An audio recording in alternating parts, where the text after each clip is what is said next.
So yun, good morning mga paps, mga padyak yan. Shoutout ko lang si Sir Nelson from Taytay Rizal. Ayun siya. Ayan.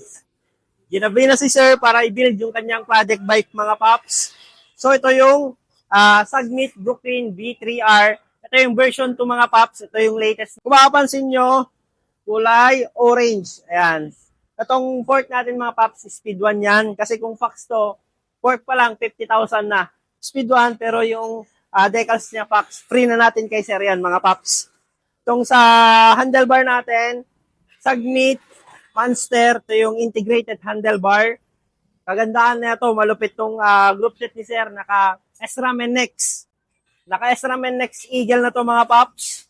Shifter, pati yung RD niya, sprocket, chain, crankset, SRAM Eagle, lahat yan mga paps. Yan. Ito, fully upgraded pa at isa sa mga request talaga ni Sir. Hanggat maaari, naka-jore siya na quad piston. Yan. Dito mo lalaman na quad piston yung brake mo mga paps. Ayan, 4 yung bilog niya dyan. Dalawa, tapos sa kabilaan, dalawa din. Kaya quad piston. Sa port natin, speed 1, boost type, Maxxis Icon, pass rolling tire, speed 1 rim, Richman spoke.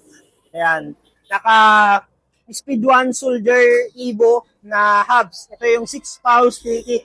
Para kang naka 12 pounds dyan mga paps. Sa saddle naman natin mga paps. Yan, Paps Pro 1. Sa seat post natin, Sagmit. Naka sealed bearing din tayo na Sagmit pedal. Carbon yung gitna niya. So yan yung kabuuan ng project bike ni Sir na Sagmit Brooklyn.